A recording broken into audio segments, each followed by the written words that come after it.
Information obtained from physical experiments is often used to decide how to design, develop, or manufacture a product. How often do you rely on experiments and the resulting data to make your decisions? If you're an engineer, the answer is probably quite often. If you're a manager and not directly involved with formal experimentation, you probably still use the data derived from the experiments to make decisions.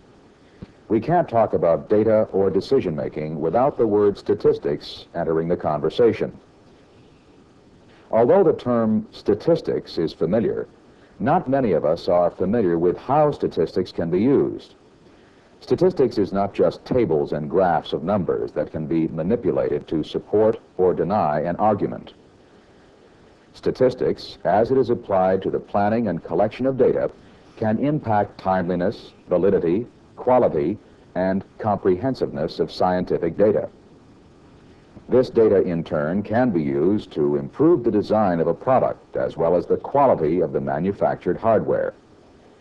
You may question the role of statistics in an engineering environment and how it can affect scientific data.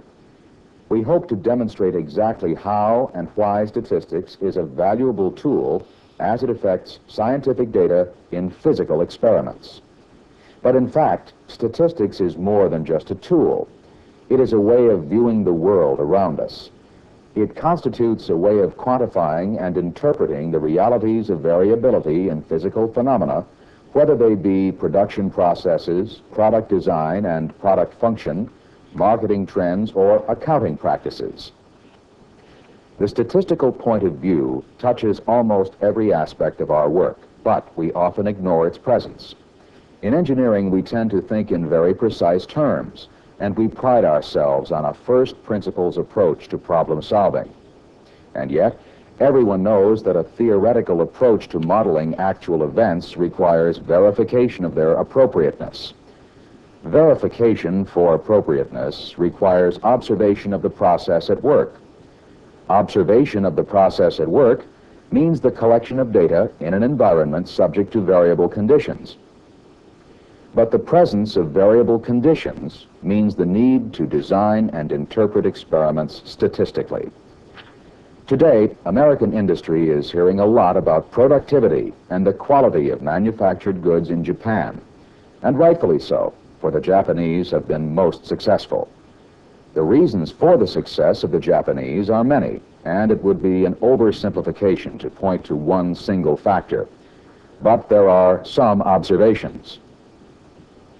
Since World War II, when the Japanese began to reconstruct their industrial sector, statistical methods have been central to their efforts from practically day one. In Japan, statistical methods for quality control are widespread, touching almost all major industries. Most Japanese companies provide statistical training for employees as part of the normal conduct of activities and operations. More than 65% of all engineering personnel in major industries have received some formal statistical training. And in Japan, statistically designed experimentations have been most valuable in product design. These are the facts, and at a minimum, tell us one thing. The Japanese make widespread and extensive use of statistical methods in product design and production processing. Too often we think of statistics as something we do to data after we have it in hand. The role of statistics in the design of experiments and the collection of data is not as well recognized. The objective of this presentation is a simple one: to acquaint you with the role of statistics in the planning and conducting of experiments, and to demonstrate some important fundamental practices for sound design of experiments. By example, we will discuss some inherent problems with experimental work and how statistics can be employed to deal with those problems. The following scenario depicts the adventures of a new engineer named Mike, a more seasoned co-worker named Dick, and their manager, Sam. Sam has encountered a problem with part shrinkage for an injection molded component. The shrinkage is too large and is causing a problem in assembly. In this example, the shrinkage values are coded by multiplying the percentage of shrinkage by 10. We begin in Sam's office.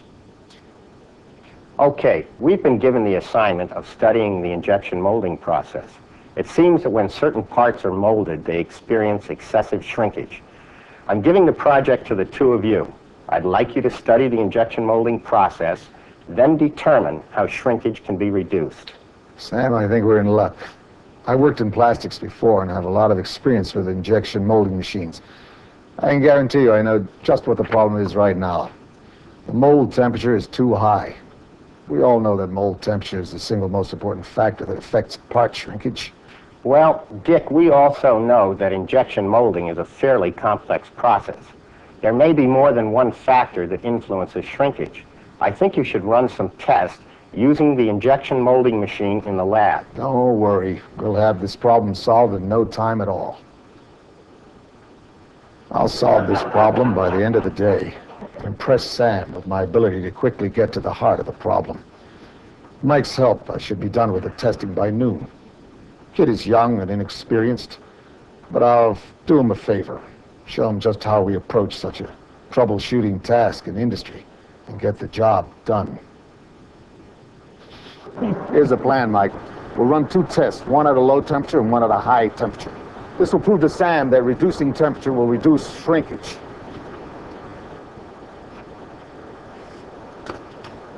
I told Sam this was the answer. Just look at those results. High temperature is 21.5% shrinkage. Low temperature is 17.1% shrinkage. Let's get this to Sam right away. Whoa, wait a minute, Dick. Don't you think we ought to run another test? My father. Well, there's the results. Let's call Sam on the phone and tell him the good news before lunch. Well, I took a course in statistical experimental design last semester in college, and they really stressed the importance of replicating experiments in order to observe and measure experimental error.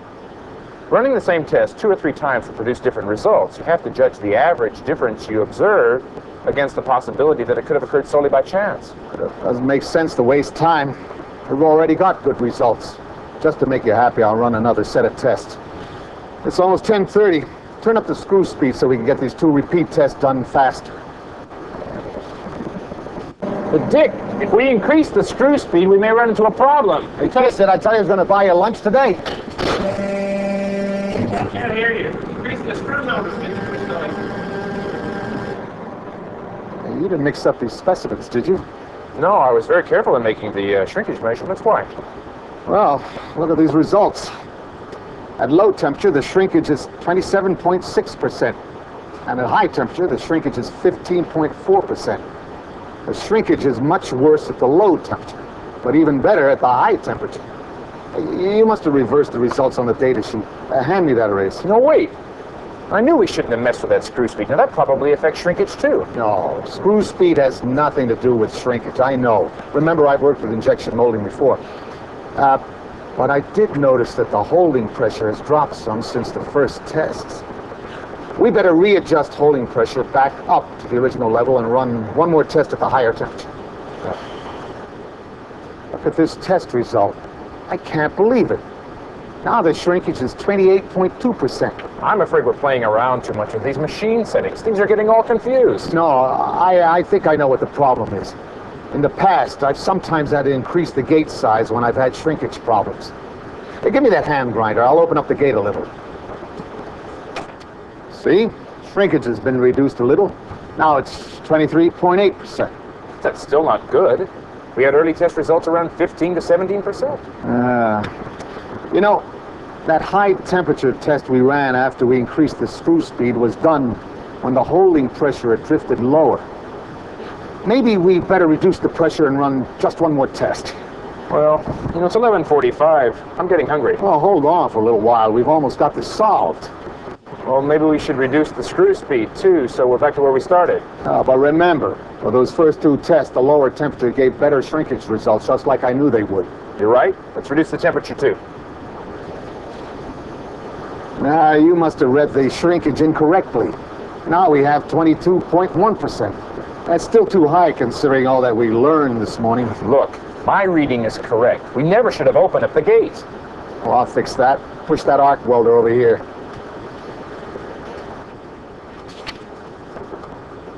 This is ridiculous. We still have shrinkage of 20.3%. We can't even get close to what we had in the first few tests. I'm getting confused. I can't remember what we've done. All right, let's try something different. If I recall correctly, a few months ago we had an injection molding problem, and we solved it by lengthening the cycle time. Now, maybe we ought to break for lunch. Talk this whole thing over. I mean, I don't think we're coming at this problem correctly. Listen, kid. I've been fighting brush fires here for years. But you're right. I'm getting hungry, too. Let's break for lunch. No, we've tried everything. Still, the results are bad. We changed the mold temperature, screw speed, gate size, and holding pressure, and still can't find the correct combination. Well, maybe our whole approach is wrong. Maybe we shouldn't be looking for these single correct machine settings. Maybe we need to be more scientific about this. Now, we've changed lots of things. The results vary all over the place. I think we should be carefully studying the influence of all of these factors on shrinkage in an organized fashion. You kids just don't realize what it's all about here. We haven't got all day to solve problems with those fancy, time-consuming experimental design techniques you learn in college. Those professors out there were never under the gun. They don't know what it's like out here in the real world. But we've run tests all morning. We're no better off than when we started. We haven't learned anything. Okay. We'll try it your way. Let's go back this afternoon and methodically study each factor, one by one, with all other factors fixed. Then we'll see the clear effect of each factor on shrinkage. Then we can plot a whole series of curves, one for each factor, and pick off the optimum values for shrinkage for each factor. Well, I don't think that's such a good idea. You remember when we ran the first two tests to study the effect of the mold temperature? Then we repeated the test with the increased screw speed. The results of the repeat test were opposite from the first two tests. Now, that tells me something very important. Yeah, it tells me not to mess with the screw speed. That's why we should look at things one at a time. No, it says a lot more than that. Maybe the effect of mold temperature on shrinkage depends on the screw speed. The mold temperature shrinkage relationship could be very different depending on the level of the screw speed. Oh, so what? We just won't change screw speed when we study the mold temperature. We'll hold speed absolutely constant.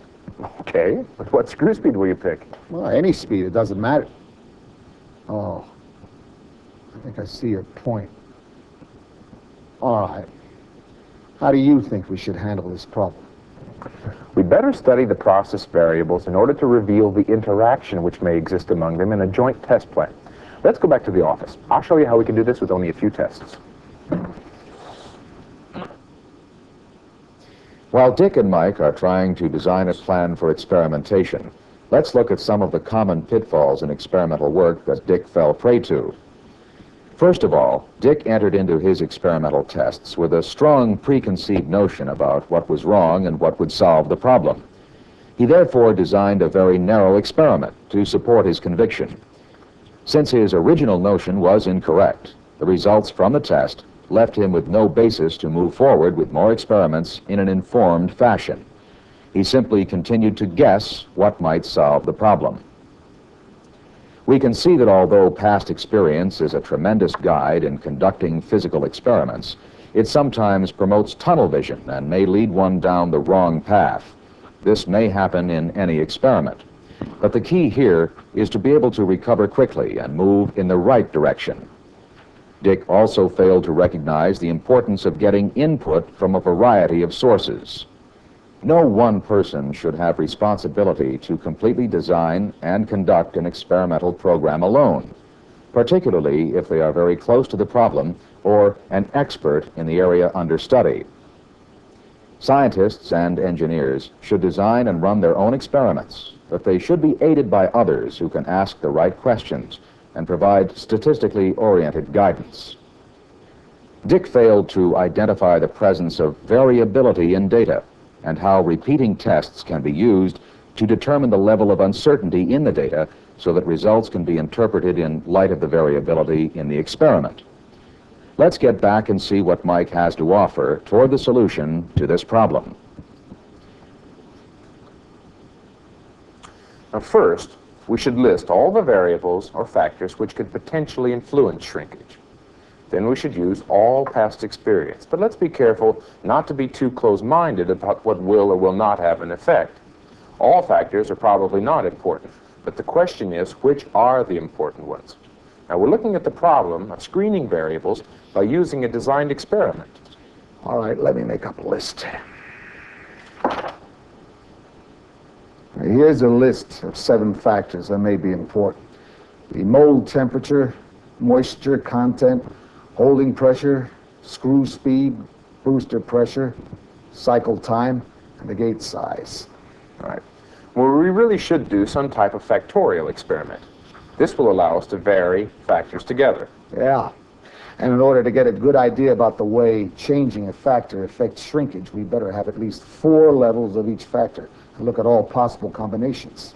But, well, if we do all possible combinations of 7 factors over 4 levels each, that's, well, let's see. Well, too many tests. 4 to the 7th power is 16,384 tests. See, it's not so easy, is it? Let's get rid of some of the factors. If we study only 4 factors, that's only 256 tests. All right, let's see. It takes 30 minutes per test with breaks for food and sleep. We'll have to work for weeks. Besides, I think it's better to look at all 7 factors and reduce the number of levels. In the beginning of an experimental study, it's better to look at many factors over fewer levels rather than few factors over many levels. So I think we should look at each of the 7 factors with only 2 levels of each, a high and a low level. Initially, our objective should be to quickly screen out the unimportant variables. No, we'll still have too many tests. 2 levels at the power of 7 is 128 tests. Still doesn't solve our problem. Well, Dick, in that experimental design class that I took, I learned that if we have 4 to 5 or more variables, we generally don't need to run all possible combinations. Only a fraction of them are really required. In this case, I think we could start out with only 16 tests. 16? How will that give us valid results? Hear me out. 2-level fractional factorial designs are a very powerful experimental design tool. The key is to pick the right 16 tests. If we were to run 128 tests, we would obtain a lot of information, but most of it wouldn't be relevant at all. For example, if we ran 128 tests, besides the average main effects of each of the 7 factors and the 21 2-factor interactions, we'd also get estimates of many other interactions which are probably not that important, such as 35 3-factor interactions, 35 4-factor interactions, 21 5-factor interactions, 7 6-factor interactions, and 1 7-factor interaction. I think I see your point. Do we need to know about interactions above 2 factors? Well, that is the point. These interactions are likely to be negligible, and initially we should be satisfied with the information on the average main effects of the 7 factors and some idea about potential 2-factor interactions. And once we narrow the list of variables, then we can run more tests in detail. The purpose of the initial stages of experimentation is to identify which variables have a sizable influence on the shrinkage. And eventually, through further experiments, we will be able to determine more precisely how individual and simultaneous adjustments will influence the shrinkage. No, I don't like the sound of the initial stages of experimentation. We can't make a big production out of this. Let's design one big experiment and that's that. Oh, wait a minute. It's important to experiment sequentially. It's important to build up knowledge which will guide us as we move along. If erroneous decisions are made planning one big experiment, the results may be disappointing. With one big experiment, all of our resources could be expended. All right, so how many tests do you think we can reasonably do in the entire study in terms of time? Probably 50 or 60 at the most. Then 16 tests in the beginning should be just about right. In the first experiment, we should never run more than about 25% of the total tests we plan to do overall. Okay, I think we're on a roll. Specifically, which 16 tests should we do? I'll set up a test matrix. I'll be back in a little while. All right, Dick. Here's the matrix. Now, the plus and minus signs are the high and low levels for each factor. Factors are listed across the top of the page. Mold temperature, moisture content, holding pressure, screw speed, booster pressure, cycle time, and gate size. Now, each row of plus and minus signs defines the settings for a test. Great. I'll get to this right away. Mike, don't you have anything to do? I can do this alone. Okay, I'll get back to that laser project I was working on. Oh, by the way, Dick, make sure you randomize all the tests. Well, don't run them in the order on that data sheet, or else you may have some Okay, problems. just leave it to me. Okay. Randomize. What for? Oh, it's going to take me years to get those fancy statistics notions out of his head. Let's see. I can run about 1 test per hour, so I can finish in 2 days. I have 2 bags of plastic pellets, and I can get about 8 tests per bag, so I'm in good shape. Well, here are the test results. Some of the test combinations you suggested produced very low shrinkage values, 15% or less. The best result is 14%. Let's go tell Sam so he can issue an order to run production at these conditions. Oh, wait a minute now. Remember, we said we wanted to fully analyze the data to determine the size and the direction of all the variable effects so that we could try to determine exactly what adjustments lead to the improvement. But before we do the analysis, why don't you tell me a little bit about how you actually conducted the tests? Like, how many tests did you perform each day? What order did you test in? And what raw material did you use? Well, I did things in a very orderly, systematic, scientific fashion. I did 8 tests a day, 4 in the morning, 4 in the afternoon. I found 2 bags of raw material in the stockroom, so I used 1 for each day's tests. I left the machine on over the lunch hour to avoid the need for a warm-up period in the afternoon. As far as the order in which I ran them, you had the test numbered 1 to 16. I ran them in that order. But I thought I mentioned that you should randomize the test order. Randomize? What does that have to do with it? Well, quite a bit. I'm afraid I got some bad news for you. All of these tests may be invalid. Don't try to be funny at a time like this. I'm in a hurry to get these results to Sam. Let's get on with the analysis or whatever the next step is. Dick, I'm not trying to be funny. You've made a very basic error in conducting the experiments, and it can't be solved through analysis.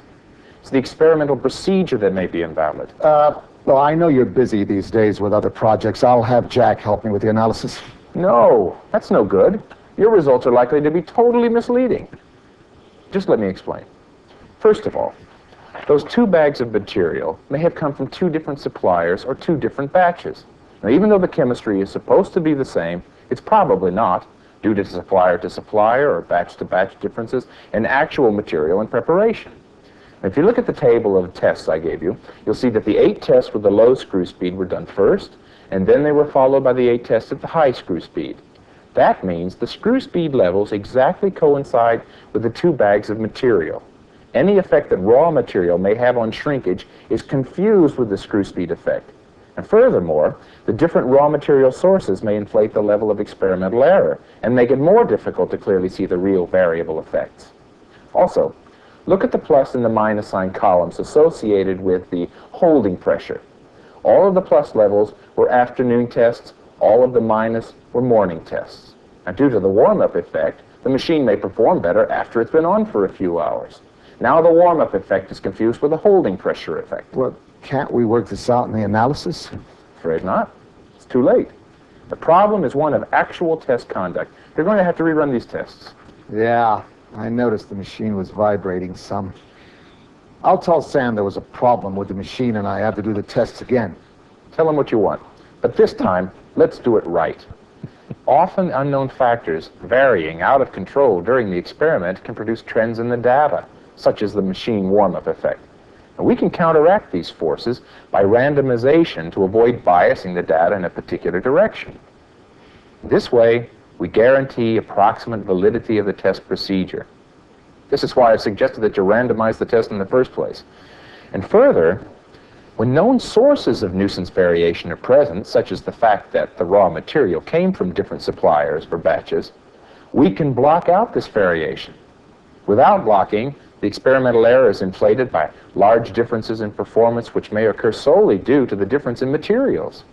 These large differences in performance, due to the material, could mask the presence of the real differences in performance of the variables we're studying in the experiment.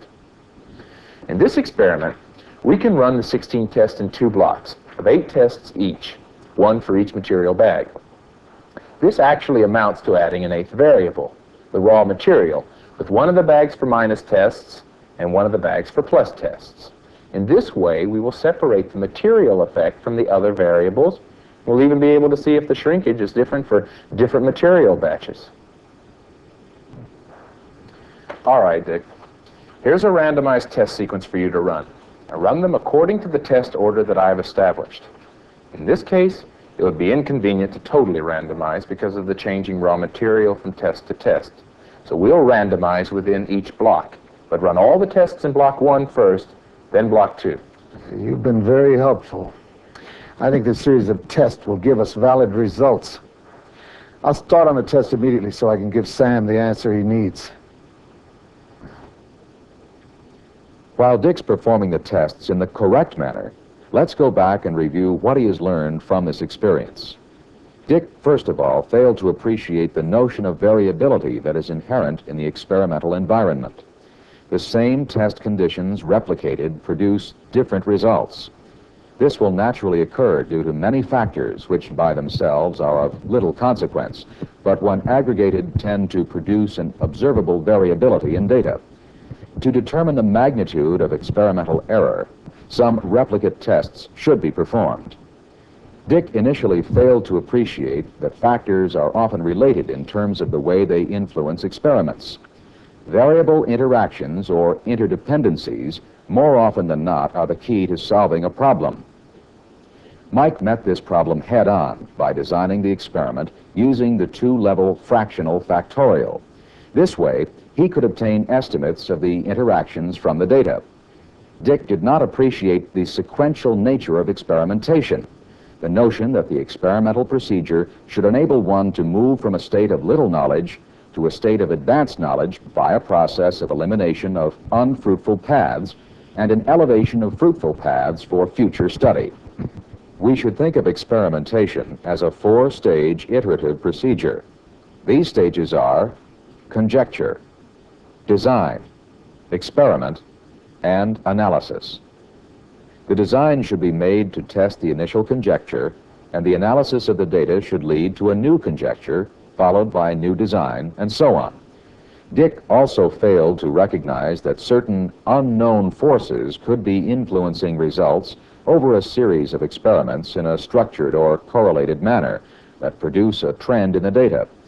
If the tests are run in a similarly structured manner, such as all tests with low holding pressure in the morning and all high holding pressure tests in the afternoon, then the trend due to the unknown force could bias the results. To counteract such forces, randomization is required. Dick also failed to recognize that known sources of nuisance variation could introduce unwanted variation in the data and inflate the experimental error.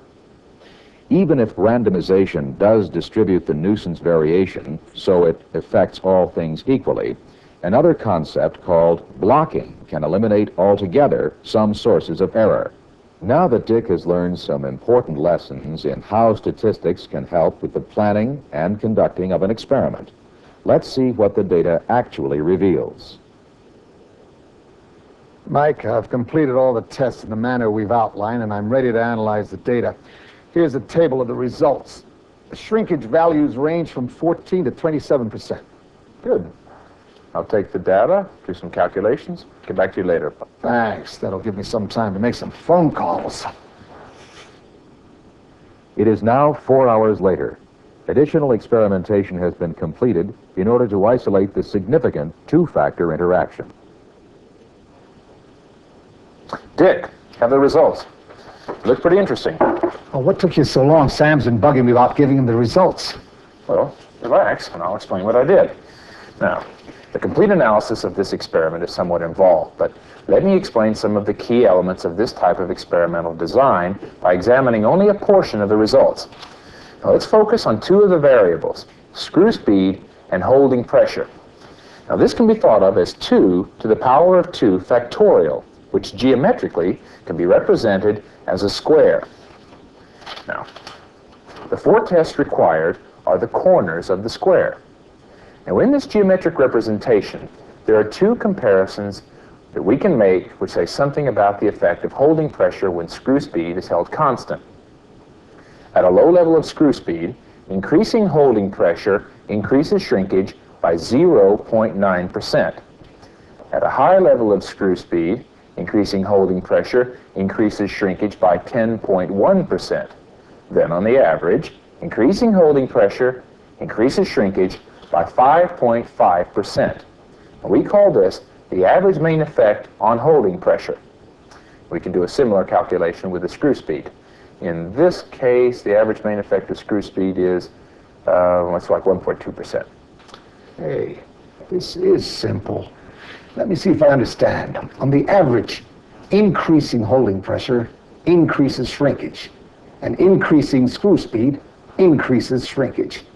Then to reduce shrinkage, we should reduce both holding pressure and screw speed. Well, we have to be careful here. Look at the results more closely. If we examine the screw speed effect more carefully, we see that it is different depending on the holding pressure.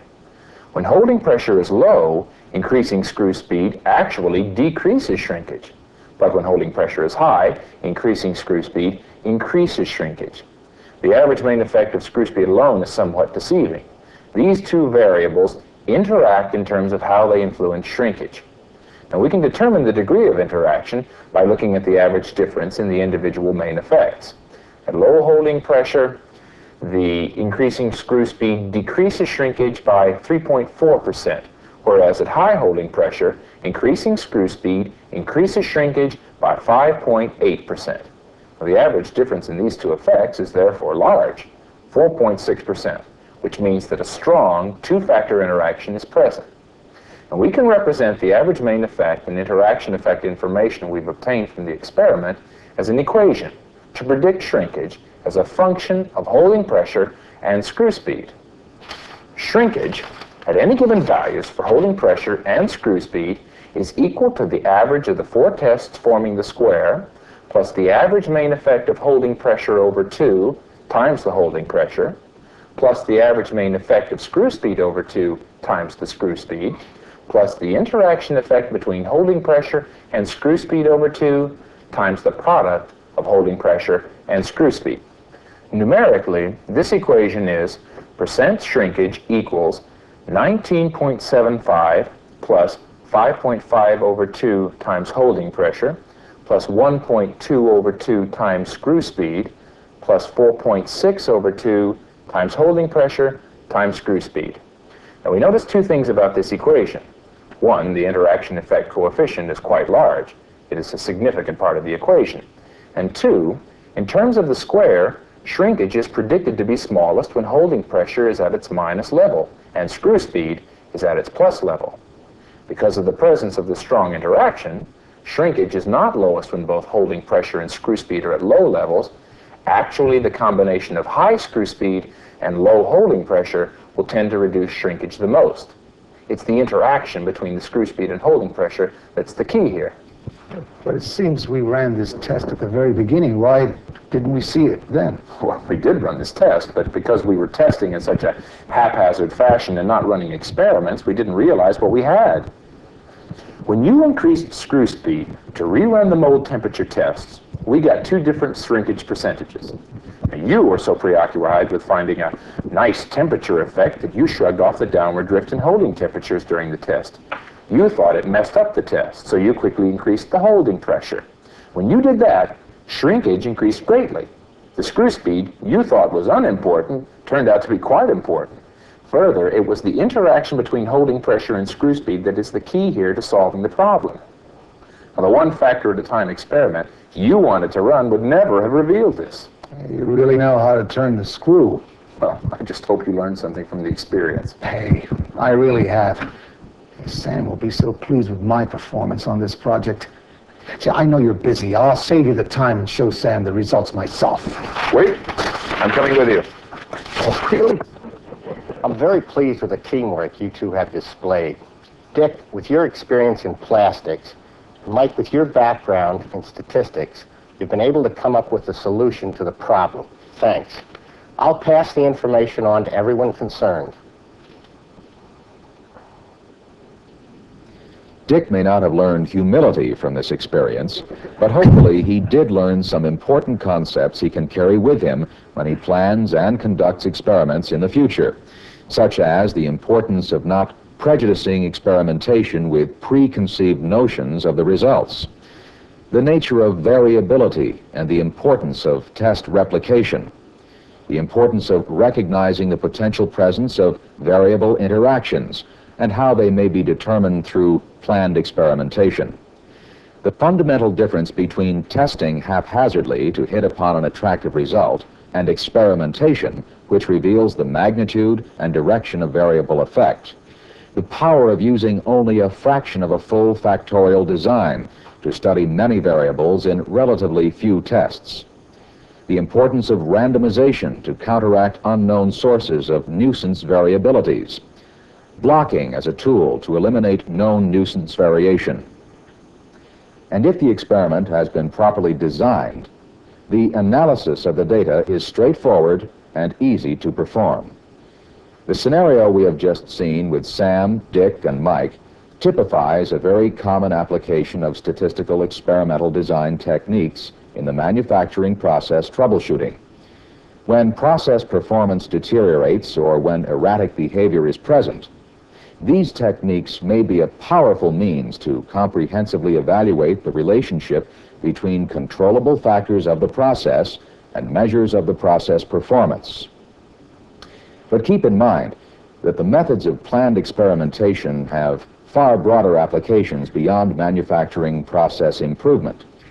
Some candidate areas for the use of experimental design areas may include new process development activities, which make use of pilot plant studies, prototype development, and process simulation employing computer-based models. By using this method, alternative approaches can be comprehensively studied in order to enhance all phases of decision-making. For example, one area where the methods of planned experimentation is most useful is in the area of engineering design, where new products are developed and existing ones improved. Planned experimentation may be used in the evaluation of basic design configuration as well as the evaluation of raw material alternatives. It may also be used to study the effects of external factors on product performance in determining component tolerances and comparing life testing of new product designs.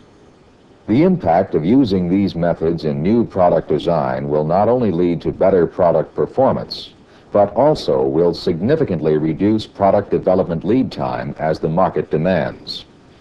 As we have seen, the Japanese have made extensive use of planned experimentation in product design.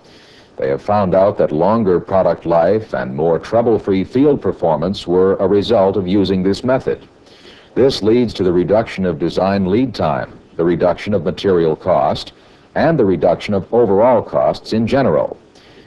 Planned experimentation is known in Japan as offline quality control, but it is basically the same thing that we have been talking about in this program. Both methods address the product cycle at the earliest point and attempt to design quality and life performance into the product through experimental considerations. These considerations include component and system design configuration, component material selection, component and system tolerance determination, and the influence of external factors on process performance. Whether we are concerned with engineering design, research and development process design, or process troubleshooting, the proven methods of planned experimentation have an important and real application to all areas we are dealing with. Remember, this method is more than just a useful tool which may be applied in some cases. It should be considered as an integral part in the conduct of the activities we have outlined. This concludes our presentation on planned experimentation.